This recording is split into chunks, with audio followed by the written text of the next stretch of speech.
মুসলমান হতে রাজি আছেন তো? জমির আইল ঠেলা যাবে? কারো নামে মিথ্যা মামলা করা যাবে? কারো হক মারা যাবে না। সবচেয়ে আগে আমরা পিতামাতার হক মারি। রাসূল সাল্লাল্লাহু আলাইহি ওয়াসাল্লাম বলছেন, বহু সন্তান আছে পিতামাতাকে লানত দেয়। সাহাবায়ে কেরাম বলেন, এরা কারা? রাসূল সাল্লাল্লাহু আলাইহি ওয়াসাল্লাম বলেন, এরা ওই সমস্ত ছেলে মেয়ে যারা অন্যের বাপ মাকে গালি দেয়। ওই গালি এসে নিজের বাপ মায়ের উপর পড়ে। আপনাদের চাপাইতে অনেক ছেলেকে আদর করে লোকেরা হারামজাদা বলে।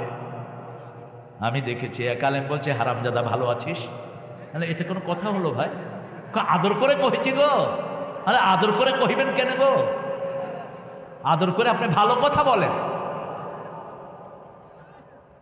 এই সুন্দর নিয়মটা আমি দেখেছি আরবে। ভুলেও গালি আসে না তাদের মুখে।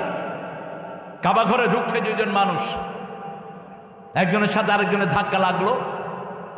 যিনাকে ধাক্কা দেয়া হলো তিনি আরব, আর যিনি দিলেন তিনি বাংলাদেশ। আরব বলছে, আল্লাহ ইয়া সাল্লামাক, আল্লাহ তোমাকে হেফাজত করুক। ইনি আরেক ধাক্কা দিচ্ছেন, আল্লাহ ইয়ার হামাক, আল্লাহ তোর রহম করুক। এই আরেক ধাক্কা দিচ্ছেন, আল্লাহ ইয়াহফাজাক, আল্লাহ তোকে সব বিপদ মুসিবত হেফাজত করুক। বলছে, ভাই তুমি আমারে বারবার ধাক্কা দাও কেন? কয়, ধাক্কা দিলেই তো তুমি দোয়া করো আমার জন্য। এখন ওই মুসলমান বলছে, কাইফা সুব্বুল মুমিন, কিভাবে আমি মুমিনকে গালি দেব? গালি দেয়া তো মুমিনের গুণ নয়, গালি দেয়া হলো মুনাফিকের কাজ। আমি কিভাবে আমার ভাইকে গালি দেব? এই জন্য বারবার আমি দোয়া করি, আল্লাহু আকবার। আমরা আমার ভাইদের জন্য দোয়া করব। দোয়া করলেই আমাদেরকে বরকত দান করবেন কে? আল্লাহ রাব্বুল আলামিন বলছেন, মুসলমান হওয়ার জন্য নবীদের আদর্শ ছাড়া আমাদের বাঁচার কোনো উপায়। সবখানে নবীদের আদর্শ। একজন নবী, যত নবী ছিলেন সবাই ছিলেন মুসলমান। সবাই কি ছিলেন? এদেশের জাতীয় কবি ঈদের গান যেটা লিখেছেন, সেখানেও তিনি শহীদ হওয়ার কথা ঘোষণা করেছেন। তুই পড়বি ঈদের নামাজ রে মন, সেই ঈদ গাহে যে ময়দানে সব গাজী মুসলিম হয়েছে শহীদ। ময়দানে সব গাজী মুসলিম হয়েছে শহীদ। আমরা যদি দরকার হয় ইসলামের জন্য শহীদ হতে রাজি আছি না নাই? হাত তুলে দেখান মুসলমান।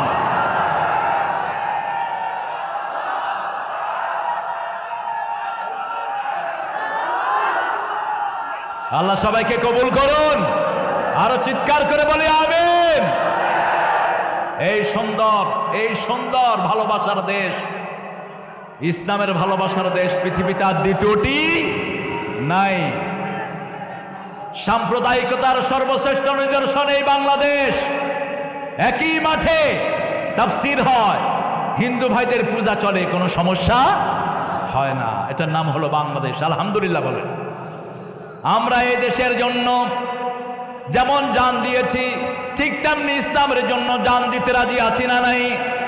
সেই জান দেওয়ার জন্য ইসমাঈল আলাইহিস সালামকে আল্লাহ রেখে গেলেন, ইব্রাহিম আলাইহিস সালাম রেখে চলে যাচ্ছেন, মা এবং শিশু। বারবার করে হাজারা জিজ্ঞেস করছেন, কেন আমাদেরকে মরুবিয়াবানের ছেড়ে যাচ্ছেন? খাওয়া নাই, পরা নাই, কোনো জনবসতি নাই। তিনি শুধু আকাশের দিকে তাকালেন। হাজারাও বললেন, ও স্বামী, আপনি চলে যান। আপনি আমাদেরকে ভুলে যেতে পারেন, যিনি বানিয়েছেন তিনি কখনো আমাদেরকে ভুলেন না। কারণ আমরা কোনো মানুষের ইবাদত করি না, ঠিক তবে ঠিক। রাসূল সাল্লাল্লাহু আলাইহি ওয়াসাল্লামকে মৃত বললে অনেকেই বলে এই আলোচকরা মূর্খ আলোচক। রাসূল সাল্লাল্লাহু আলাইহি ওয়াসাল্লাম কি জীবিত না মৃত? চিৎকার করে বলেন। কোথায় আছেন তিনি? এখন মদিনায় শুয়ে আছেন। রাসূল সাল্লাল্লাহু আলাইহি ওয়াসাল্লাম বলে গেছেন, আমার কাছে আমার উপর যারা দুরূদ পড়ে তাদের এই দুরূদটার জন্য আমার রূহ আল্লাহ ফিরিয়ে দেন। আমি জীবিত মানুষের মতো উত্তর দিয়ে দিই। আল্লাহ জাল্লা শাআনুহু বলছেন হাদিসে কুদসি, হে নবী, আপনার উপর যারা দুরূদ দেয় আমি আল্লাহ তাদের উপর রহমত বর্ষণ করি। আপনাকে যারা সালাম দেয় আমি আল্লাহ নিজে তাদের জন্য সালাম পাঠাই। সেই নবীর রহমা নিজেই বলেছেন, কোরআন শরীফের আয়াত আল্লাহ বলে দিলেন, ইন্নাকা মাইয়িতুন ওয়া ইন্নাহুম মাইয়িতুন। আপনিও মরবেন, আপনার আগের সমস্ত নবীরা মরণশীল ছিলেন। আফা ইম্মা তাও কুতিলা, আপনি যদি মারা যান অথবা হত্যা হন, লোকেরা কি আগের দিকে ফিরে যাবে নাকি? যারা ফিরে যাবে আল্লাহর কোনো ক্ষতি করতে পারবে? সব নবী আলাইহিস সালামকে আল্লাহ রাব্বুল আলামিন সালামের আওতায় আনলেন। আল্লাহ রাব্বুল আলামিন সব নবীকে সালাম দেওয়ার ব্যবস্থা করলেন। সূরা সাফফাতের শেষ আয়াতে আল্লাহ উল্লেখ করছেন, সুবহানা রাব্বিকা রাব্বিল ইজ্জাতি আম্মা ইয়াসিফুন ওয়া সালামুন আলাল মুরসালিন আলহামদুলিল্লাহি রাব্বিল আলামিন। ছিলেন কি ছিলেন? জোরে বলেন। পৃথিবীর সবচেয়ে পুরানো ধর্ম কি? চিৎকার করে বলেন। কারণ প্রথম মানুষটাই তো মুসলমান। তো হিন্দু ধর্মেরটা সনাতন ধর্ম হলো কেন? সবচেয়ে পুরান ধর্ম তো ইসলাম। ইসলামের শুরু হয়েছে আদম আলাইহিস সালাম থেকে। ইসলাম পরিপূর্ণতা লাভ করেছে মুহাম্মদ রাসূলুল্লাহ সাল্লাল্লাহু আলাইহি সাল্লামের উপরে। সেই ইব্রাহিম আলাইহিস সালামকে আল্লাহ রাব্বুল আলামিন ইসমাইল দিলেন। ইসমাইল আলাইহিস সালাম যখন হাঁটা চলা শিখলেন, ফালাম্মা বালাগা মাহু সাইয়া, যখন বাপের পিছনে হাঁটা শিখলেন, বাপ ছেলেকে বলছে, ইন্নী আরা ফিল মানামি আন্নী আযবাহু। ইসলাম সহজ জিনিস নয়। ইসলাম গ্রহণ করলেই পরীক্ষা আছে না নাই? যেমন আপনি যখনই কালেমা পড়বেন, নামাজ 5 ওয়াক্ত আপনার পর কি হয়ে গেল? আপনার ওজনে কম দেয়া কি হয়ে গেল? ও, এটা তো ঠিক আছে। ওজনে কম দেয়া, জমির আইল ঠেলা, বিবিরে মারা, যৌতুক খাওয়া, এগুলো করব না আমরা। রাজি আছি তো? আর আমাদের মেয়েদের মতো পরিশ্রমী মেয়ে পৃথিবীর কোনো দেশে নাই।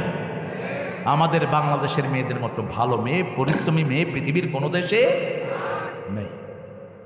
আমি বলছি আমার ব্যক্তিগত অভিজ্ঞতা থেকে। সারাদিন রান্নাবাড়া করে কারা বলেন? জোরে বলেন। আপনাদের কাপড় ধোয় কারা? বাচ্চা পালে কারা? ঘর ঝাড়ু দেয় কারা? কিল খায় কারা? কি সুন্দর করে মিলা গেছে। আল্লাহ আপনাদেরকে হেদায়েত দেয়। চেয়ারম্যানদের বিচার হলো ও তালাক দিছে, ও ওটা করছে। কেন এটা করে? বিবিকে কি তালাক দেওয়া ছাড়া অন্য কিছু পারেন না? এখন ফেসবুকের কারণে চরিত্রহীন হচ্ছে বহু পুরুষ, বহু মেয়ে চরিত্রহানি হচ্ছে। ছেলেদের ফেসবুক, মুসলমানের জন্য ওই ফেসবুক চালানো জায়েজ নাই, যেই ফেসবুক তার ঘরের শান্তি নষ্ট করে দেয়। সময় দিতে পারে না বিবিকে 1 ঘন্টা সারাক্ষণ, আছে না? আরে মসজিদের ইমাম সালাম ফিরিয়ে, আমি বললাম, ভাই আপনি এটা কি করছেন? What's the hell you doing man? After prayer you have to recite the all দোয়া, why you putting like that? কোথায় হয়েছে জানেন তো? নিউ ইয়র্কে। সালাম ফিরি ইমাম সাহেব, কারণ মুসল্লিরা ওইটা, উনি ওইটা। স্টপ ইট, বন্ধ করেন এটা। আপনার ফেসবুকে যাওয়ার এত দরকারটা কি? ফেসবুকে তো আমি চালাই না, ফেসবুক চলতেছিলাম। পৃথিবীর কোন নবী আলাইহিস সালাম কি ফেসবুক চালাইছেন? তা আপনাদের এত গজব পড়লো কিসে ফেসবুকে? ফেসবুকের কারণে আপনি বিবিকে সময় দিতে পারেন না। অথচ রাসূল সাল্লাল্লাহু আলাইহি ওয়াসাল্লাম দৈনিক 11 জন বিবিকে 3 বার সময় দিতেন। কয়বার? বিবিরা বলছেন ফজরের পরেই সবার খবর নিতেন, আবার যোহরের পরে খবর নিতেন, রাতে শোয়ার সময় যেই করে শুইতেন ওই করে সব বিবিকে নিয়ে মিটিং করতেন রাহমাতাল লিল। মা সাফিয়া বলছেন, আমরা যখনই কোনো বিষয় নিয়ে আমাদের মন খারাপ হতো, চোখের পানি মাটিতে গড়িয়ে পড়ার আগেই রাসূলের হাতে পড়তো। কি খবর নিতেন বিবিদের? সেদিনা হাজেরা দৌড়াদৌড়ি শুরু করলেন 7 বার। কয়বার? 7 বার দৌড়লেন। 7ম বার তাকিয়ে দেখেন ছেলের পায়ের কাছে পানি, এসে আজলা দিয়ে পানি ঢেললেন। সকল মুফাসসির বলছেন যদি তিনি বেড়া না দিতেন, ঝমঝম বললেন থেমে যাও থেমে যাও, পানি থেমে গেল। তিনি যদি পানি আটকে না দিতেন, সারা মক্কা শরীফের সমস্ত এলাকাতে জমজমের নদী হয়ে যেত। এমন এক পানি, যেই পানির ভিতরে খাদ্য প্রাণ আছে। পৃথিবীর শুধু পানি খেয়ে কোনো মানুষ বাঁচে না, কিন্তু জমজম খেয়ে মানুষ বাঁচতে পারে। দুধের ভিতরে যেরকম হাই প্রোটিন সবগুলো আছে, এই জমজমের ভিতরে আল্লাহ সব প্রোটিন দান করে দিয়েছেন। এই প্রোটিন খাওয়ার কারণে, এই জমজমের কারণে কাবা ঘরে লোক বসতি শুরু হলো। ইসমাইল আলাইহিস সালামের জন্য ওহী আসলো। ইব্রাহিম আলাইহিস সালামকে বলা হলো, যান ইসমাইলকে দেখে আসেন। বারবার করে স্বপ্ন দেখানো হচ্ছে। অসংখ্য কোরবানি তিনি দিলেন, কিন্তু কোরবানির আয়াত তার থেকে সরে না। এবার ডাইরেক্ট বলা হলো, আপনার ছেলেকে আপনার কোরবানি দিতে হবে। ছেলে মাত্র একজন। কয়জন? একজন। গিয়ে ছেলেকে বললেন, ইন্নী আরা ফিল মানামি আন্নী আযবাহুক, প্রাণের টুকরা, I dreamed I am slaughtering you. হে ছেলে, আমি স্বপ্ন দেখেছি তোমাকে জবাহ করছি। আপনি কি বলেন তো আপনার ছেলেকে তোমার জবাই করতেছে? ছেলে বলবো, তোর মতো বাজে বাপ আমি জীবনও দেখিনি, তোরে বাপই ডাকুন না আজকে থেকে, যা। আপনি টেস্ট করেন না। যেমন নবী তেমনি ছেলে, দুইজনই নবী, দুইজনই কি? কারণ ইসমাঈল আলাইহিস সালাম বললেন, বেগুলাম মিন হালিম। কোন সময়ে এই সন্তানকে তিনি পেয়েছেন? নমরুদ যখন আগুন তৈরি করলো, তিনাকে আগুনের ভিতরে ফেলে দিবেন। পৃথিবীর নমরুদদের কাজই হলো তৌহিদবাদীদেরকে পুড়ে ফেলা, ঠিক না বেঠি? কত নমরুদ পৃথিবীতে আসলো গেল, কত মানুষকে মারা হলো এই পৃথিবীতে, ঠিক কিনা? বসরিয়াতে আমার অসংখ্য মুসলমানকে শহীদ করা হলো, আমার অসংখ্য মুসলমানকে শহীদ করা হলো এই বার্মাতে। আল্লাহ কিন্তু ছেড়ে দেননি। বারবার বাঁদরদেরকে আল্লাহ উচিত শিক্ষা দিয়ে দিয়েছেন। ওই যে এক বেটি নোবেল পুরস্কার পাইছে, কি নাম জানি, ছন ছন ছোছো। এই ছোছো কোথায় এখন? জেলখানায়। আর্মি অফিসারগুলো কোথায়? জেলখানায়। 7 জন ফিলিস্তিনিকে শহীদ করেছে ইহুদির বাচ্চারা। ওই সপ্তাহে আল্লাহ তাদের 120 জন যাত্রী সহ একটা ফ্লাইটকে আটলান্টিক সাগরে নিখোঁজ করে দিলেন। আল্লাহর চেয়ে বড় প্রতিশোধ গ্রহণকারী আর কেউ? আমরা শুধু আল্লাহর হুকুম মানি, আমাদেরকে হেফাজত করবেন কে? দুর্ভিক্ষ থেকে বাঁচার উপায় এই কোরআনে আছে না নাই? একটা ছোট্ট আয়াতের ভিতরে আল্লাহ দুর্ভিক্ষ থেকে বাঁচার উপায় দিলেন, যতগুলো আণবিক বোম আছে সেটা থেকে বাঁচার উপায় দিলেন। এই দুটি জিনিস মানলেই আল্লাহ নিজে দায়িত্ব গ্রহণ করে নিবে। আল্লাহ বলছেন, ফালিয়াবুদু, পড়েন, ফালিয়াবুদু রাব্ব হাদাল বাইত আল্লাযী আত'আমাহুম মিন জু' ওয়া আমানাহুম মিন খাউফ। এই ঘরে রবের ইবাদত করো, ক্ষুধা লাগলে তিনি খাবার দিবেন। কার কথা? আর ভয়ের সময় নিরাপত্তা দান করে দিবেন কে? করোনাতে আমাদেরকে নিরাপত্তা দান করে দিয়েছেন কে? নামাজি বেশি যেখানে করোনা কম, নামাজি কম যেখানে করোনা বেশি। এত মরা মরছে কোনো হিসাবও নাই। আর বাংলাদেশে যখন করোনা চরম পর্যায়ে বেড়ে গেল, সরকার বললেন সব হেফজখানাগুলো খোলা। হাফেজরা কোরআন তেলাওয়াত শুরু করলো, করোনা ভাগা শুরু করলো। মসজিদগুলো খোলা হলো। 3 হাত দূরত্বে দাঁড়াবেন। কিসের 3 হাত? একজনের গায়ে আরেকজন। কোন মসজিদ থেকে করোনা প্রসারিত হয়নি। রিপোর্ট আসলো বাংলাদেশে করোনা আস্তে আস্তে 0-র কোটা আল্লাহ নামিয়ে দিয়েছে। আমার দেশের লোকেরা ভরসা করেছে কার উপর? আল্লাহর উপর। সারা মুসলিম দুনিয়াকে হেফাজতের দায়িত্ব নিয়েছেন কে? আমাদের এখন দায়িত্ব আমাদের ভাইদের কাছে যাওয়া। যেই ভাই কালেমা পড়েন নাই তার মুখে কালেমা ধরিয়ে দেয়া। যেই ভাই নামাজে যায় না তাকে আদর করে নামাজে নিয়ে যাওয়া, ঠিক না বা ঠিক? মসজিদগুলোকে ভালোবাসার জায়গা করেন। মসজিদে কেউ ভুল করলে মুসল্লিদের এরকম করে তাকায়। অথচ রাসূলের মসজিদে পেশাব করেছে, রাসূল তাও চোখ গরম করে তাকাতে দেন না। রাসূল সাল্লাল্লাহু আলাইহি ওয়াসাল্লাম আলোচনা শুনছেন, একজন বদুই শুনতে শুনতে পেশাব করে দিস। এখন সাহাবায়ে কেরাম হাত গুটিয়ে নিয়েছেন। আপনাদের মসজিদে পেশাব করলে কি করবে? মায়ের আগেই রেডি হয়ে আছে। রাসূল সাল্লাল্লাহু আলাইহি ওয়াসাল্লাম বুঝলেন। রাসূল সাল্লাল্লাহু আলাইহি ওয়াসাল্লাম বলেন, বাশশিরু ওয়ালা তুনাফিরু, সুসংবাদ দাও, দুঃসংবাদ দিও না। আসসিরু ওয়ালা তুআসসিরু, সহজ করে দাও, কঠিন করে দিও না। বুআসতু মুআসসিরিন, আমি সহজ করার জন্য এসেছি। হাত নেমে গেল সবাই। আলোচনা শেষে ওই লোকটি দোয়া করছে, আল্লাহুম্মা ইরহাম আলা মুহাম্মদ ওয়ালা তুরহাম আলাইহিম। হে আল্লাহ, মুহাম্মদের উপর রহম করেন আর আমার উপর রহম করেন, বাকি যারা মুসল্লি এদের উপর রহম করেন না। এরা আমাকে কিলাইতে ধরছে, মুহাম্মদ সাল্লাল্লাহু আলাইহি ওয়াসাল্লাম আমাকে মাফ করে দিয়েছেন। রাসূল সাল্লাল্লাহু আলাইহি ওয়াসাল্লাম নিজে পানি ঢেলে পেশাব পরিষ্কার করেছেন।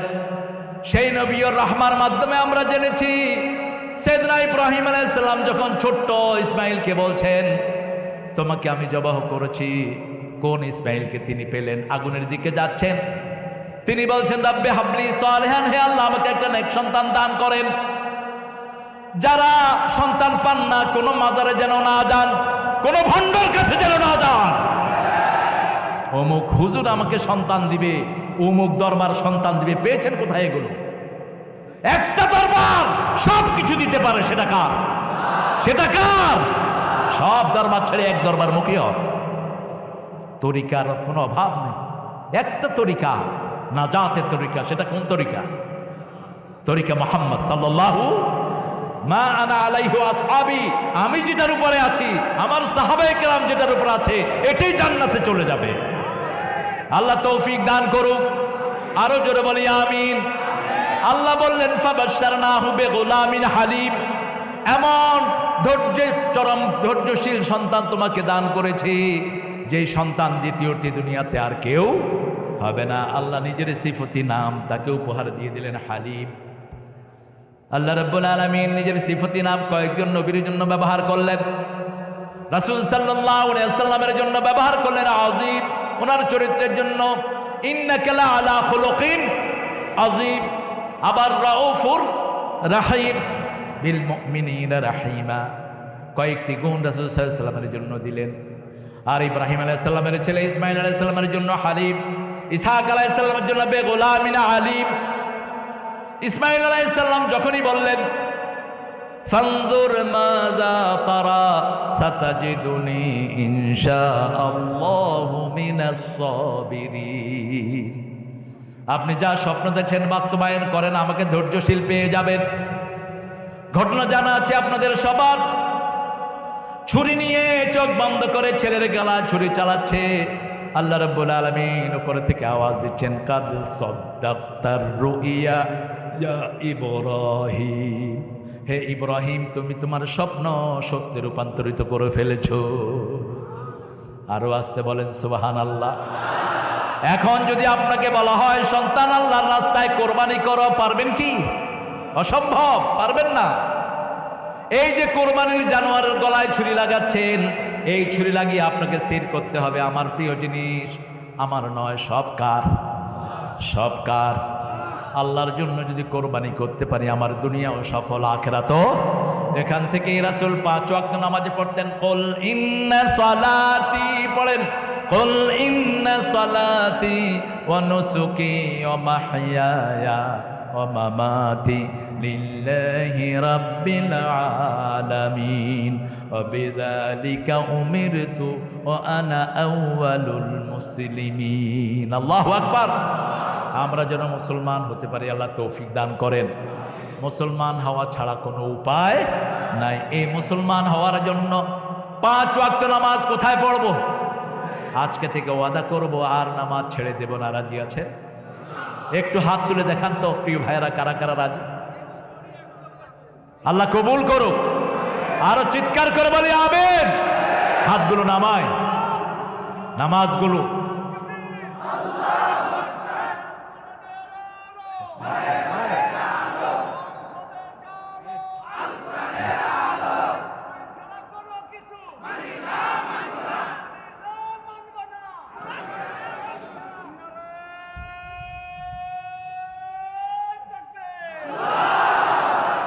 আহারে, আপনাদের কষ্ট হচ্ছে না? তো তাকবীরের আওয়াজটা এত ছোট হলো কেন? ওই যে মস্কন্ডে দেখেন নাই, কোথায় বাড়ি, কোথায় বাচ্চাটা? ছোট মেয়েদেরকে আপনারা কি বলেন রাজশাহীর ভাষায়? হ্যাঁ, বাচ্চা। ছোট্ট বাচ্চা মেয়ে তাকবীর দিল, সারা পৃথিবী কেঁপে উঠল। আপনারা একটু বলেন তো আল্লাহু আকবার। হয়েছে? দেখি আমার ভাই খুশি হয়েছে, হয়েছে? আমাকে প্রমাণ করার, হ্যাঁ হয়নি। আরো জোরে দেন আল্লাহু আকবার।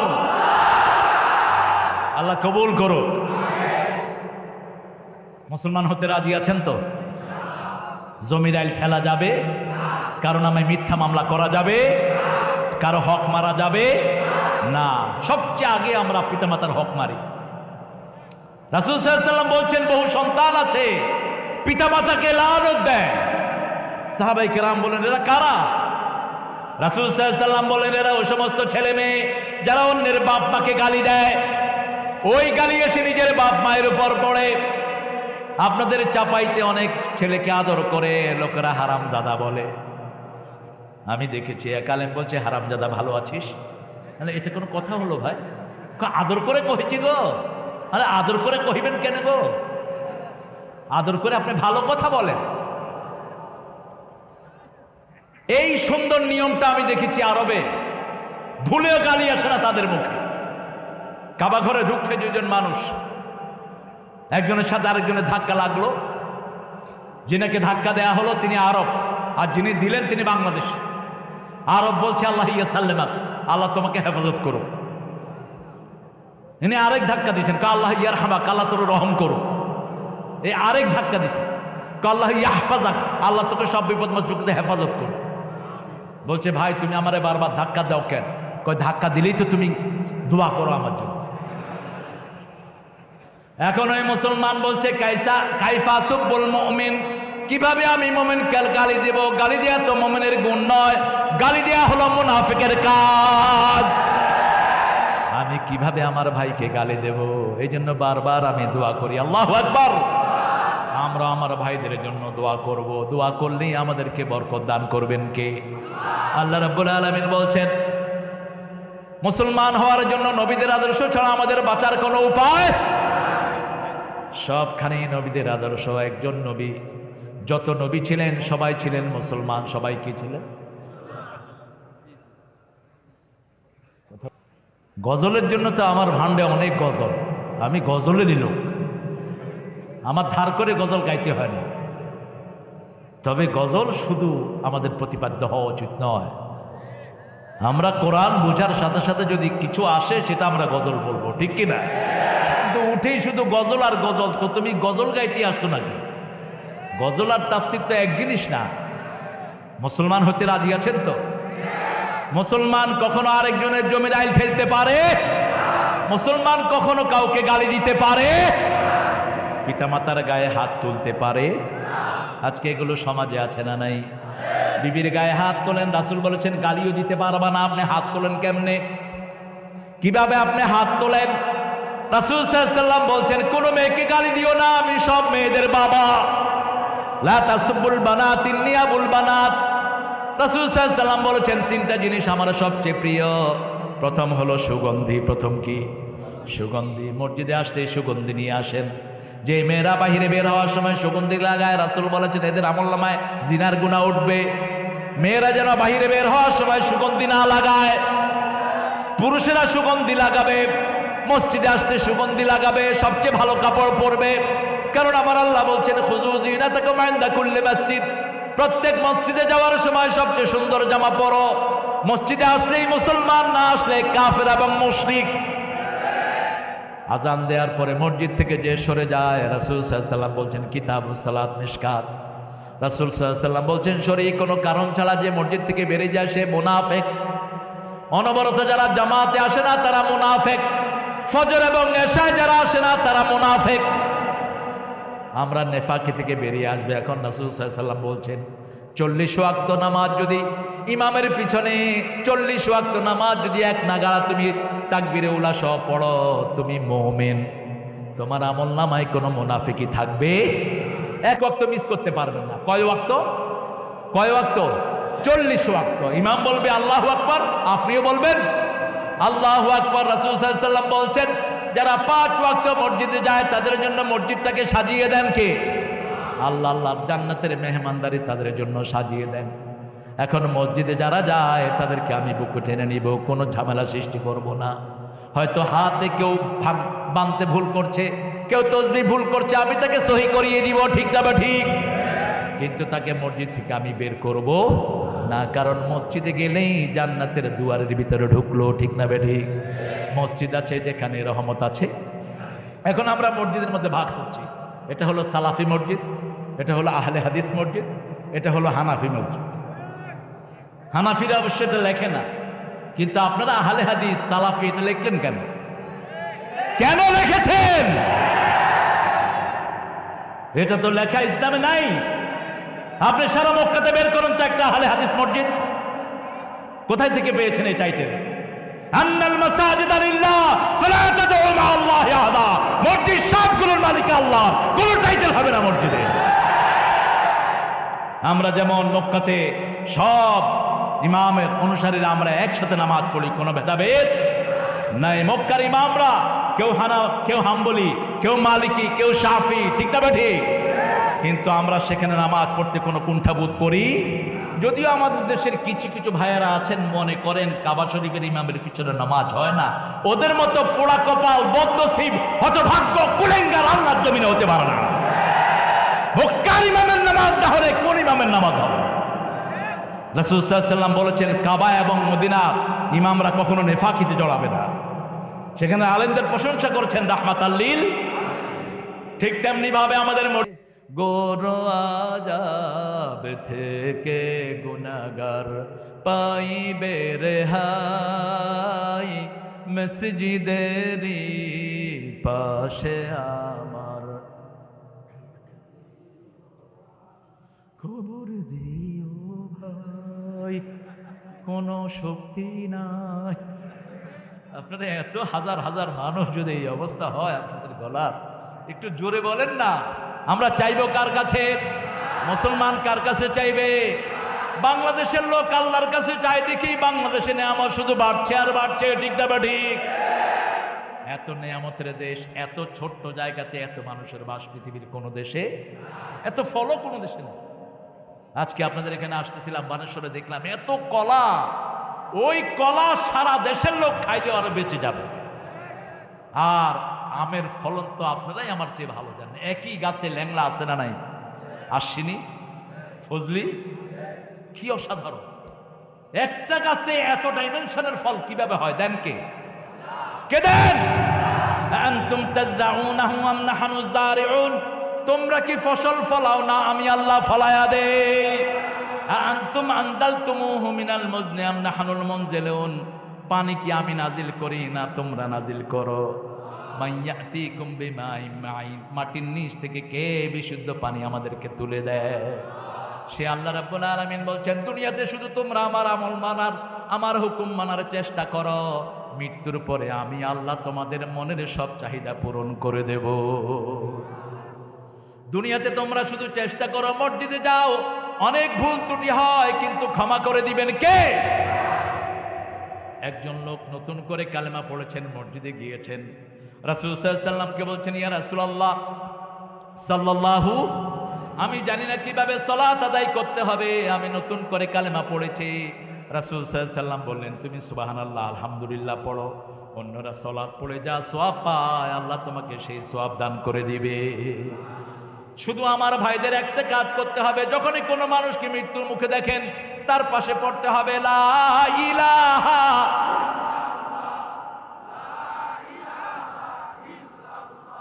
লা ইলাহা ইল্লাল্লাহু মুহাম্মাদুর রাসূলুল্লাহ সাল্লাল্লাহু লাকিনু মাউতাকুম বিল কালিমা। যে কোনো লোক হোক, হিন্দু হোক, বৌদ্ধ হোক, খ্রিস্টান, যখনই দেখবেন মুমূর্ষু অবস্থায় দুই চারজন তার পাশে গিয়ে কি পড়বেন? কি পড়বেন? কালেমা। তাকে বলবেন না কালেমা পড়তে। শুধু দুই লোকের মুখে মৃত্যুর সময় কালেমা আসে না, যদিও সে অনেক বড় সওয়াবের ভাগীদার হয়। যেমন আকলামা রাদিয়াল্লাহু আনহু বদরের সাহাবী, তিনার মৃত্যুর শয্যায় যখন তিনি রাসূল সাল্লাল্লাহু আলাইহি ওয়াসাল্লাম কয়েকজন সাহাবী রাদিয়াল্লাহু আনহুকে পাঠালেন, যাও কালেমা পড়িয়ে আসো। তিনার জিহ্বা বারবার পেঁচ লেগে যাচ্ছিল। রাসূল সাল্লাল্লাহু আলাইহি ওয়াসাল্লাম বলেন আকলামার মায়ের কাছে যাও। মায়ের কাছে যাওয়া হলো, মাকে জিজ্ঞেস করা হলো আপনার ছেলে আপনার সাথে কি আচরণ করেছে। তিনি বলেছেন আমার ছেলে শুধু বইয়ের কথা শুনতো। অবশ্য রাজশাহী মনপুরের লোকেরা কেউ বইয়ের কথা শুনে না, সবাই মায়ের কথাই শুনে। রাসূল সাল্লাল্লাহু আলাইহি ওয়াসাল্লাম বলেন কাঠ জোগাড় করে আনো। কাঠ জোগাড় করে আনা হলো। মা ঘর থেকে বেরিয়ে দেখে কাঠ। কার জন্য কাঠ আনা হলো? সাহাবায়ে কেরাম রিদওয়ানুল্লাহি আলাইহিম আজমাইন বললেন আপনার ছেলের জন্য কাঠ জোগাড় করা হয়েছে। এবার মা বলছেন আমার প্রাণের ছেলেকে আমি চিরদিনের জন্য মাফ করে দিলাম।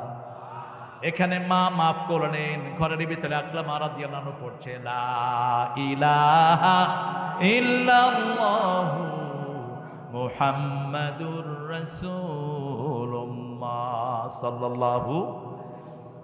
যারা মানুষের জমি আত্মসাৎ করে, সম্পদ আত্মসাৎ করে, মৃত্যুর সময় তাদের কালেমা নসিব হয় না যতক্ষণ পর্যন্ত ওই লোকগুলো মাফ না করে দেয়। অনেক পিতা আছে মেয়েকে সম্পদ না দিয়ে ছেলেদেরকে দিয়ে দেয়, আছে না নাই? রাসূল সাল্লাল্লাহু আলাইহি ওয়াসাল্লাম বলছেন বহু পিতামাতা আছে যারা দুনিয়াতে থাকতেই জাহান্নাম ঠিক করে আসে। সাহাবায়ে কেরাম বললেন এরা কারা, কোন পিতামাতা? এরা ওই পিতামাতা যারা দুনিয়াতে থাকতেই সম্পদ এক ছেলেকে বেশি দেয়, আরেক মেয়েকে কিছুই দেয় না। এরকম আছে না নাই? খবরদার, এটা যেন না হয়। সব সন্তানকে সম্পত্তি দিয়েছেন কে? যদি জীবদ্দশায় দেন ছেলেকেও সমান, মেয়েকেও। মৃত্যুর পরে দিলে আজ যাকারু মিসলু হাজ্জিল উনসাইন, ছেলে পাবে 2 ভাগ, মেয়ে পাবে 1 ভাগ। আবার মেয়ে জামাইয়ের সম্পত্তিতে পাবে, ছেলের সম্পত্তিতে পাবে। আল্লাহ রাব্বুল আলামিন এই বন্টনগুলো দিয়েছেন এই জন্য। এই বন্টনগুলো যারা মানবে তারাই মুসলমান। তারা কি মুসলমান? আর যারা মানবে না তারা মুসলমান হতে পারবে? ইন্নানি মিনাল মুসলিমিন, আমি মুসলমান হতে চাই। মুসলমান হতে চান তো?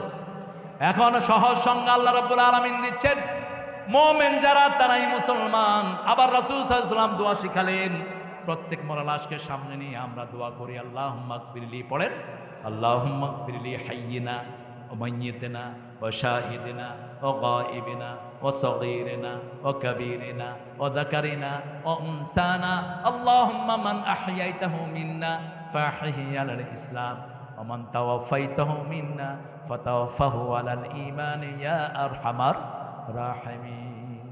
আল্লাহ রাব্বুল আলামিন বলছেন, হে নবী আপনি দোয়া করেন আল্লাহুম্মা গফিরলি, আল্লাহ আমাকে মাফ করে দেন। জীবিত মৃত, উপস্থিত অনুপস্থিত, পুরুষ মহিলা, সারা দুনিয়ার সবাইকে মাফ করে দেন। আল্লাহু আকবার। এরকম জেনারেল দোয়া পৃথিবীর কোনো ধর্মে নাই। সবার জন্য দোয়া করছি। আমাদের মধ্যে যাদেরকে বাঁচিয়ে রাখেন তাদেরকে ইসলামের উপর বাঁচিয়ে রাখেন। ইসলাম আছে যেখানে আমরা আছি। আমাদের একমাত্র আদর্শ হবে ইসলাম আদর্শ। কি কারণ রাসূল সাল্লাল্লাহু আলাইহি ওয়াসাল্লাম বলছেন কেউ যদি জান্নাত ঠিক করতে চায় সে যেন প্রতিদিন সকালে পড়ে রাদিতু বিল্লাহি রাব্বাও ওয়া বিল ইসলামি দীনাও ওয়া বিমুহাম্মাদিন সাল্লাল্লাহু আলাইহি ওয়াসাল্লাম নবিয়্যাও ওয়া রাসূলা। এটা যারা পড়বে ইসলামকে দিন মেনে, ইসলামকে জীবন বিধান পেয়ে, আপনি খুশি না বেজার? যদি খুশি না হন আপনার কোনো ধর্ম কোনো কাজ কবুল হবে না। কার কথা? ইসলাম যদি আপনার জীবন বিধান না হয় আপনার কোনো আমল কবুল হবে না। সূরা আল ইমরানের 83 নম্বর আয়াতে আল্লাহ বলছেন, মাইয়াবতাগি গায়রাল ইসলামি দীনান ফালাই ইউকবালা মিন ওয়া হুয়া ফিল আখিরাতি মিনাল খাসিরিন। যে ব্যক্তি বা জনগোষ্ঠী ইসলাম ছাড়া অন্য কোনো জিনিসকে নিজের জীবনে বিধান হিসেবে গ্রহণ করে নেয় তার কোনো আমল কবুল হবে না। তার দুনিয়াও শেষ, আখিরাতও শেষ। আমরা আল্লাহর কাছে দোয়া করব আমরা যেন মুসলমান হতে পারি। রাজি আছেন তো? মুসলমান হওয়ার জন্য কারো হক আত্মসাৎ করা যাবে? আজকে যদি মেয়েকে অংশ না দেন, মেয়েকে গিয়ে ডেকে অংশ দেন। মেয়ে যদি ভাইকে দিয়ে দেয় তাই কোনো আপত্তি, কিন্তু আপনি মেয়েকে ঠকাবেন কেন? আপনার বিবিকে আপনি ঠকাবেন কেন? মোহরানা রাসূল বিয়ের আসরে দিতেন, আপনারা বাকি রাখেন কোন শর্তে? রাসূল তো কোনোদিন মোহরানা বাকি রেখে একটা বিয়ে পড়ানো নাই। যে কোনো জানাজা আসলে আগে জিজ্ঞেস করতেন এই লোকটার ঋণ আছে কিনা। আমাদের দেশের বহু মানুষ ব্যাংকের হাজার হাজার কোটি টাকা ঋণ মেরে খেয়েছে, ঠিক কিনা? আমি বলেছিলাম আমাদের এই সময় আমাদের দেশে মসজিদ বেশি না কম? বর্তমান আমাদের প্রধানমন্ত্রী তিনি প্রত্যেক থানায় মডেল মসজিদ করেছেন। এটা অন্য কোনো সরকার করতে পারে নাই। আমি পরামর্শ দিচ্ছি আপনি নামাজ থেকে ফরজ করে দেন, বাংলাদেশে কখনো দুর্ভিক্ষ ঢুকবে না। কারণ আমার আল্লাহ বলেছেন যারা ইবাদত করে তাদের খারাপ দায়িত্ব নেবেন কে? কে নেবেন? ইবাদত করলেই মসজিদ হলো ইবাদতের জায়গা, নামাজ হলো ইবাদতের মাথা। ইবাদতের কি মাথা? আল্লাহ বলছেন ইন্নানি আনাল্লাহ লা ইলাহা ইল্লা আনা ফা'বুদনি আকিমিস সালাতা লিযিকরি, নিশ্চয়ই আমি তোমাদের আল্লাহ, আমি ছাড়া তোমাদের কোনো ইলাহ নাই। নামাজ কায়েম করো, আমার ইবাদত করো, আর নামাজ কায়েম করো, আমার জিকির কায়েম হয়ে যাবে। কার কথা? আল্লাহ বলছেন আমার ইবাদত করলেই তাকওয়া দান করবেন কে? ইয়া আইয়ুহান নাসু উবুদু রাব্বাকুমুল্লাযী খালাকাকুম ওয়াল্লাযীনা মিন ক্বাবলিকুম লাআল্লাকুম তাত্তাকুন। হে মানুষেরা, আমার ইবাদত করো, আমি তোমাকে বানিয়েছি, তোমার 14 গোষ্ঠী বাপ দাদাকে বানিয়েছি, তাহলে তাকওয়া দান করব। তাকওয়া দান করলে রিজিকের দায়িত্ব নেবেন কে? আল্লাহ রাব্বুল আলামিন বলছেন ওয়ামাই ইয়াত্তাকিল্লাহা ইয়াজআল লাহু মাখরাজা ওয়া ইয়ারযুকহু মিন হাইসু লা ইয়াহতাসিব। কেউ যদি আমি আল্লাহকে ভয় করে, আমি এমন জায়গা থেকে রিজিক দেব সে কখনো চিন্তাও করতে পারে না। আবার আল্লাহ ওয়াদা দিচ্ছেন ওয়ালাউ আন্না আহলাল কুরা আমানু ওয়াত্তাকাউ লাফাতাহনা আলাইহিম বারাকাতিন মিনাস সামাই ওয়াল আরদ। যদি কোনো এলাকার লোক, কোনো শহরের লোক, কোনো দেশের লোক আমার উপরে ঈমান এনে আমাকে ভয় করে, আকাশ জমিনের সব রিজিকের দুয়ার আমি তাদের জন্য খুলে দেব। কার ওয়াদা? আরো জোরে বলেন, কার ওয়াদা? বাংলাদেশে ধান আছে না নাই? তরকারি আছে না নাই? অভাব কি আমার দেশের? সুবহানাল্লাহ বলতে ইচ্ছা করে না? একটারই অভাব। অভাব শুধু মসজিদে যাওয়া, ঠিক না ঠিক? অভাব শুধু ইসলামের কথা বলা, অভাব শুধু এক হয়ে থাকা। এই যে আমরা ঐক্যবদ্ধ হলাম, এখানে কোনো দলমত কিছুই নেই। আমরা সবাই একজনের সন্তুষ্টি চাই। তিনি কে? তিনি কে? এই আল্লাহর সন্তুষ্টি যারা চায় তারাই মুসলমান। তারা কি মুসলমান? আল্লাহ আমাদেরকে মুসলমান হিসেবে কবুল করেন। আরো চিৎকার করে বলি আমিন।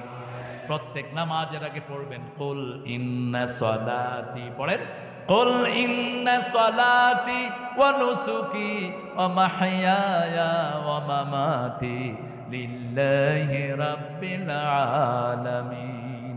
আমার জীবন, আমার মরণ, আমার বন্দগি ইয়া ইলাহি কবুল করো, আমার জিন্দেগি, আমার বন্দেগি। আগামীর পৃথিবী ইসলামের জন্য তৈরি হয়ে আছে। সুবহানাল্লাহ। আমাদের নামাজের সৌন্দর্যগুলো যদি আমরা বাড়াতে পারতাম। আহারে, অনেক মানুষ আছে নামাজের সৌন্দর্যগুলো হয় না। আমাদের সব ইমামরা সুন্দর করে নামাজ জানে, আলহামদুলিল্লাহ বলে। অধিকাংশ ইমাম চেষ্টা করে সুন্দর করে নামাজ দেওয়ার জন্য, ঠিক না? আমরা তাদের কাছে যাব, তাদের কাছে গিয়ে নামাজের তসবিহগুলো, নামাজের বৈঠকগুলো এগুলো সুন্দর করে নেব। কারণ যার সালাত যত সুন্দর, আল্লাহর সাথে সম্পর্ক তার তত ভালো। ওমর ফারুক যখন কাউকে দায়িত্ব দিতেন, দুইটা জিনিস দেখতেন। গোপনে তার সালাত দেখতেন, গোপনে তার সালাত দেখতেন। দ্বিতীয় দেখতেন বাচ্চাদের সাথে তিনি কি আচরণ করেন। এই যে বাচ্চাদেরকে বিভিন্ন প্রতিষ্ঠানে পিটানো হয়, অবশ্য রাজশাহীতে এটা হয় না। আমার আজকের ড্রাইভার সে বলছে হুজুর আমি হেফজখানায় ছিলাম, হুজুর আমাকে, আমি বললাম পরীক্ষায় যারা, পরীক্ষার দিন যারা ডিম খায় তারা পরীক্ষায় ডিম খাবে। এটা বললাম কেন? আমার হুজুর আমাকে এমন পিটালেন, এক পিটানিতে আমি মাদ্রাসা ছেড়ে দিয়েছি। কে দিয়েছে আপনাকে এই অথরিটি বাচ্চার গায়ে হাত তোলা? কে দিয়েছে আপনাকে এই অথরিটি? কোন নবী বাচ্চা পিটিয়েছেন? আপনি কেন বাচ্চার গায়ে হাত দেন? বাংলাদেশের বাচ্চাদের মতো ব্রেনি বাচ্চা দুনিয়ার কোনো দেশে হয় না। এই বছরও সারা পৃথিবীতে কোন পুরস্কার এনেছে হেফজতে বলেন? আরে তাহরিম তো তৃতীয় পুরস্কার এনেছে। এরকমও বছর গিয়েছে ফার্স্ট, সেকেন্ড, থার্ড, ফোর্থ সব বাংলাদেশ। নাজমুল সাকিব ফার্স্ট হয়েছে, সাইদ সেকেন্ড হয়েছে, থার্ড তিনটা বাংলাদেশে নিয়ে এসছে। সুবহানাল্লাহ। একটা দুইটা নয়। এই যে বিশ্ববিখ্যাত হাফেজ, এটা বাংলাদেশের মধ্যে আল্লাহ দান করেছেন শুধু হেফজখানার হুজুরদের আদরের কারণে, ঠিক তবে ঠিক? রাগ করে মারামারি করে কোনোদিন কোনো নেক ফসল পাওয়া যায় না। আদর করলে সেখানে সবরে মেয়া ফলে, ঠিক না? ঠিক। যত্নে রত্ন মিলে। যত্নে কি মিলে? রত্ন মিলে। যে কোনো গাছের যত্ন করবেন ফলন বেশি হবে না কম। আর যদি লাঠি একটা নিয়ে আম গাছের পিটাইতে থাকেন, হবে? কথা বলেন না কেন? এই ছোট বাচ্চাগুলোকে কেন নষ্ট করে দিচ্ছেন? একটা দুইটা নয়, প্রাইমারি স্কুলের বহু শিক্ষক আছে বেদরক বাচ্চাদেরকে পিটায়। ইংলিশ স্কুল বহু পয়সা নেয়, এরাও গোপনে গোপনে বাচ্চাদেরকে মানসিকভাবে ইনসাল্ট করে। সবখানে আমার বাচ্চারা অসহায়। আমি অসংখ্য ইংলিশ স্কুল আমি ভিজিট করেছি বাংলাদেশ। আমি দেখেছি বাচ্চাদেরকে কিভাবে মানসিকভাবে যাতনা দেওয়া হয়। এগুলো থেকে বেরিয়ে আসতে হবে। আমাদের ছেলেরা ট্যালেন্টেড, আমাদের ছেলেরা জ্ঞানী, আমাদের ছেলেরা অত্যন্ত বুদ্ধিভিত্তিক, মেধা সম্পন্ন। কম্পিউটার সায়েন্সে সবচেয়ে বেশি ভালো রেজাল্ট করে বাংলাদেশের ছেলেরা। এই ছেলেদেরকে যদি আদর করা যেত, রাষ্ট্রের পক্ষ থেকে যদি হেফজোখানা হতো, আমাদের রেজাল্ট আরও বেশি আসতো। ঠিক না বে ঠিক? এখানেও একটা মাদ্রাসা আছে, আমি জানি আমাদের প্রিয়, আপনাদের প্রিয় এমপি, উনি তার প্রতি খেয়াল রাখেন। উনি হেড স্যার না? ও আমাদের প্রিন্সিপাল স্যার, আলহামদুলিল্লাহ বলেন।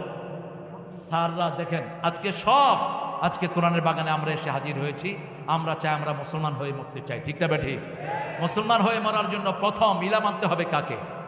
রাসূল ছাড়া আনুগত্যের আর কেউ নাই। জন্ম থেকে মৃত্যু পর্যন্ত রাসূলের সুন্নাহ আছে না নাই? আপনি কাপড় কোথায় পরবেন ঠিক করে দিয়েছেন রাহমাতাল লিল আলামিন।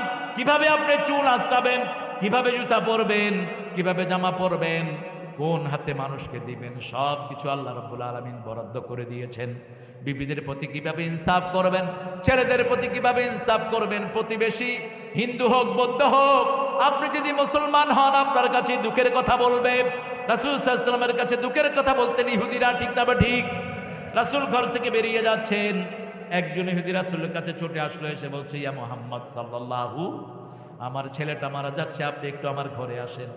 এই যদি কোনো ইমামের পজিশন হয় তাহলে বুঝতে হবে সেই ইমাম আসল মুসলমান, সেই ইমাম মানুষের ইমাম। ঠিক না বা ঠিক? ইহুদি গিয়ে রাসূলকে ডাকছেন। রাসূল সাল্লাল্লাহু আলাইহি ওয়াসাল্লাম ঘরে গেলেন, ছেলেটার মাথায় হাত বুলালেন, বুলিয়ে বলেন, আসলিম ইয়া বুনাইয়া, এ ছেলে তুমি কালেমা পড়ে মুসলমান হয়ে যাও। ছেলে বাপের দিকে তাকিয়েছে, বাপ মাথা ঝুঁকি দিয়ে বলেছে, আসলিম কামা কালা মুহাম্মদ সাল্লাল্লাহু, মুহাম্মদ সাল্লাল্লাহু আলাইহি ওয়াসাল্লাম যা বলছে তুমি তা করে ফেলো। ছেলে পড়ছে লা ইলাহা ইল্লাল্লাহু মুহাম্মাদুর রাসূলুল্লাহ সাল্লাল্লাহু। কালেমাও শেষ, জীবনও শেষ। রাসূল সাল্লাল্লাহু আলাইহি ওয়াসাল্লাম বলেন, একটু আগে ছেলেটা জাহান্নামী ছিল, এখন ছেলেটা জান্নাতি হয়ে গেছে। আমরা মুসলমান চাইতে পারে না কেউ জাহান্নামী হোক। ঠিক না বা ঠিক? এই জন্য কোনো এলাকাকে গালি দেওয়া তো রাসূল নিষেধ করেছেন। ইসমাইলি কথা যেন না বলি অমুক এলাকা খারাপ, অমুক এলাকা খারাপ। দুটি কথা মুসলিম শরীফের বর্ণনায় বলছেন, তানুন ফিন নাসাবন নিয়াহা, মরা মানুষ বললে বিলাপ করা, মরা মানুষ বললে 3 দিনা 40 করা হারাম হারাম হারাম। 3 দিনা 40 আপনি করতে পারবেন? এটা নিয়াহার ভিতরে পড়ে। বিলাপ করে কাঁদতে পারবেন না, মাথার চুল ছিঁড়লেন, বুকে থাপড়ালেন, এটা নিষেধ, হারাম। আরেকটি বলেছেন তানুন ফিন নাসাব, কারো গোষ্ঠী ধরে গালি দেয়া, কোন এলাকা ধরে গালি দেয়া, অমুক এলাকা সব খারাপ, অমুক বাড়ির সব খারাপ, এরকম তানুন ফিন নাসাব, এটাকে কুফরি বলেছেন রাহমাতাল লিল। ফেরাউনকে যদি গালি দেন, ফেরাউনের গোষ্ঠীকে গালি দিলেন, সেখানে বলা হয়েছেন মুসা আলাইহিস, ইব্রাহিম আলাইহিস সালামের বাপের গোষ্ঠীকে গালি দিলে সেখানে বলা হয়েছেন সাইয়েদনা ইব্রাহিম আলাইহিস। আরবদেরকে গালি দেয় অনেক লোক। এক হাজি হজে গিয়েছেন, তিনিকে আরবের কিছু শিশু বিরক্ত করেছে। তিনি বলেছেন আরবের সব শিশু খারাপ। অত্যন্ত ফরজগার ছিলেন তিনি। রাতের বেলায় স্বপ্ন দেখে রাসূল সাল্লাল্লাহু আলাইহি ওয়াসাল্লাম, আবু বকর, ওমর সব তলোয়ার নিয়ে তাকে মারতে আসছে। তিনি বলছেন, ইয়া রাসূলুল্লাহ, আমি তো আপনার অনুসারী, আমি আপনার সুন্নতগুলো পালন করি। রাসূল সাল্লাল্লাহু আলাইহি ওয়াসাল্লাম বলছেন, মিশকাতের প্রথম খণ্ডে 102 নম্বর হাদিস, 6 ব্যক্তির উপরে আল্লাহর লানত। কয় ব্যক্তি? আর নবীরা যেটার উপরে লানত দেন সেটার উপরে লানত দেন কে? প্রথম ব্যক্তি যারা কোরআন নিয়ে বাড়াবাড়ি করে, 2 নম্বর ব্যক্তি তাকদীরে বিশ্বাস করে না, 3 নম্বর ব্যক্তি কোথাও জোর করে দায়িত্ব গ্রহণ করে, জোর করে দায়িত্ব নেয়, মানুষ তাকে চায় না, এরকম আছে না নাই? 4 নম্বর ব্যক্তি রাসূল বলেছেন আল মুস্তাহাল্লু লি হারামি, আল্লাহ যেটা হারাম করেছেন সেটাকে হালাল করে। আল্লাহ বলেছেন জিনা ব্যভিচার হারাম, এরা হালাল করে। আল্লাহ বলেছেন গুটি পোকার কাপড় হারাম, এরা হালাল করে। 5 নম্বর রাসূল সাল্লাল্লাহু আলাইহি ওয়াসাল্লামের পরিবারকে হত্যা করে, রাসূল সাল্লাল্লাহু আলাইহি ওয়াসাল্লামের আহলে বাইতকে হত্যা করে। রাসূল বলেছেন এদের উপরে আল্লাহর লানত। 6 নম্বর বলেছেন আমার সুন্নতকে অস্বীকার করে। রাসূলের সুন্নত মানে না, এরকম লোক আছে না নাই? টাকনুর নিচে কাপড় ঝুলিয়ে পড়ে রাসূল সাল্লাল্লাহু আলাইহি ওয়াসাল্লাম। আমি ছেড়ে দিচ্ছি, এখনই ছেড়ে দেব না। আমার আইন ভাগে আপনি কি ছাড়বেন? আইন ভাগে কেউ ছাড়বে না। আমি এখনই ছেড়ে দিচ্ছি। আর কত আর কত? আমি এবার ছুটি নেই। আইন ভাই কথা বলবেন আমাদের প্রিন্সিপাল স্যার। দেখেন, বসের সাথে শীর্ষের সাথে মিল আছে। আমি মাগুড়ায় গিয়েছি, আমার পাশে এরকম বসা ছিলেন শেখর ভাই। তো শেখরকে অনেক আগে আমি রাজশাহীতে দেখেছিলাম। সেখানে আমাকে বললো যে তারপরে আমি ব্যস্ত আছি, চলে যাব। 1.5 ঘন্টা পরে দেখি যে বসে বসে কাঁদছে পাশে। মানে কি ব্যাপার, গেলেন না? কয় না, যাব না। উঠে বললেন, মাহফিলের সব দায়িত্ব আমি নিলাম, খরচ সবটা আমি দেব, আর এই মাহফিল যেন প্রত্যেক বছর হয়। আল্লাহ আমার এই ভাইদেরকে, আমার এই প্রিয় মানুষটিকে ইসলামের জন্য কবুল করুন। আরো চিৎকার করে বলি আমিন। কোন মুসলমান চাইতে পারে না একজন লোক জাহান্নামী হোক, ঠিক না ঠিক? কারণ অনন্ত জীবন আমাদের চোখের সামনে পড়ে আছে। দুনিয়ার তুচ্ছ জীবন দিয়ে আমরা অনন্ত জীবন নষ্ট করতে চাই? এজন্য ইসলাম আছে যেখানে আমরা আছি, কোরআন হাদিস যেখানে আমরা আছি, আমাদের দেশের লোকেরা চায় না যায়। আজকে আমাকে একজন লোক বললেন, চায়না গিয়ে বলে যে এই যে এই জিনিসটা, যেমন এটা হলো রাডো ঘড়ি, এই রাডো ঘড়িটা নিয়ে আসলাম, আপনি এটাকে নকল করে দিবেন। নকল করে যে জিনিসটা দিবেন, অল্প কিছু ম্যাটেরিয়াল দিয়ে বানায়া দিবেন, যাতে করে দাম কম পড়ে। চায়নার ওই লোকটা বললো ঠিক আছে। এরপরে খাওয়ার সময় যখন চাইনিজ বলে যে ভাই আমার সাথে খান, কয় না তোমার সাথে খাবো না, আমি তো হালাল খাই। তো চাইনিজ লোকেরা বলে আপনি আমারে শিখেলেন চুরি, আপনি হালাল খান কিসে? শিখেলো কি? চুরি। ওই যে এক লোক মদ খাওয়ার সময় মুছ উঠিয়ে মদ খাচ্ছে, আরেকজন জিজ্ঞেস করে ভাই মুছ উঠাইলা কেন? কম মুছ ধোয়া, পানি খাওয়া হারাম, খাইতেছে কি? আপনি বেসিক ঠিক করবেন। আপনি বিড়ির ফ্যাক্টরি দিয়ে যদি বিরাট মসজিদ বানায় আল্লাহর কাছে হাত তোলেন, লাভ হবে কি? ঠিক না ঠিক? বেসিক ঠিক করেন। মানুষের সম্পদ চুরি করে অনেকে মসজিদ বানায়, কিছু হুজুর রেখে দেয়। হুজুরকে আমাদের মসজিদের প্রতিষ্ঠা থেকে আল্লাহর জান্নাতুল ফেরদাউস দিয়ে। জান্নাতুল ফেরদাউস কি তোমার মামার বাড়ি নাকি? রাস্তার পয়সা মাল্লা কেন তুমি? রাস্তার পয়সা ফেরত দাও, রাস্তার পয়সা রাস্তায় থাকবে, তুমি অন্য জায়গায় ব্যবহার করতে পারবে না। আমার চাষিদের পয়সা চাষিদের হাতে ফেরত দিতে হবে।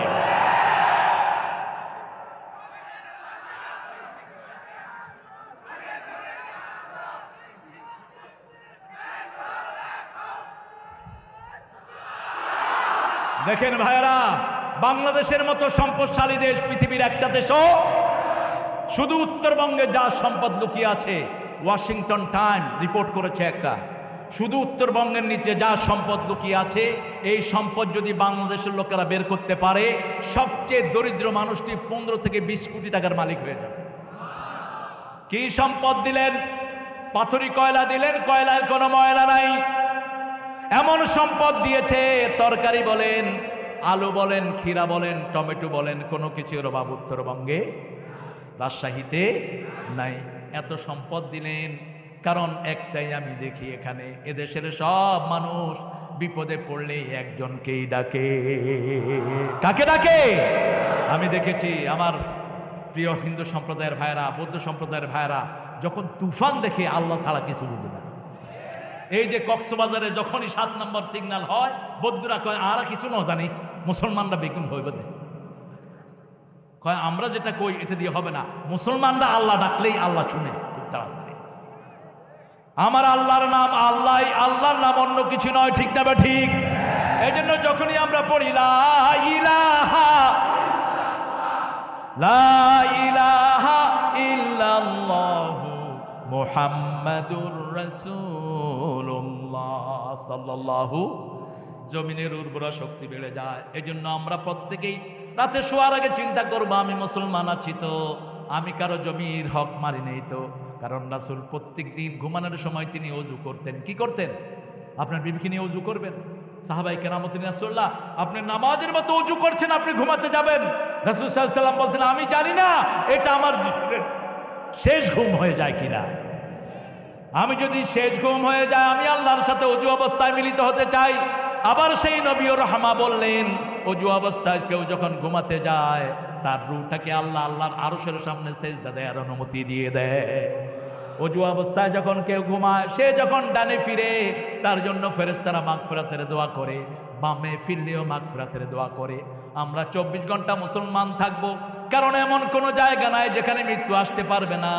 আল্লাহ বলেছেন, মুসলমান না হয়ে তুমি মারা যেও, ওয়ালা তামুতুন্না ইল্লা ওয়া আনতুম মুসলিমুন। মুসলমান না হয়ে তুমি কবরে যেও না। সব সময় আমরা হতে হবে মুসলমান। এমন জায়গায় যাব না যেখানে ইসলাম থাকে না, ঠিক না ঠিক? চোর যখন চুরি করে তার মধ্যে ঈমান থাকে না, জিনাকার যখন জিনায় লিপ্ত হয় তার মধ্যে ঈমান থাকে না, মোদ্দা যখন মদ খায় তার মধ্যে ঈমান থাকে না। সেজন্য আমরা এ সমস্ত কাজ করব না যেগুলো আল্লাহ পছন্দ করেন, আর যেগুলো আল্লাহ পছন্দ করেন সেগুলো আমরা করব। আল্লাহ তৌফিক দান করেন। পড়েন সুবহানাকা আল্লাহুম্মা ওয়া বিহামদিক আশহাদু আন লা ইলাহা ইল্লা আনতা আস্তাগফিরুকা ওয়া আতুবু ইলাইক। এখন ভাইকে দাও। না না আমি দিব না, শেষ করে মোনাজাত করবেন নাকি? হ্যাঁ হ্যাঁ হ্যাঁ, দেন দেন একটু সালাম করেন।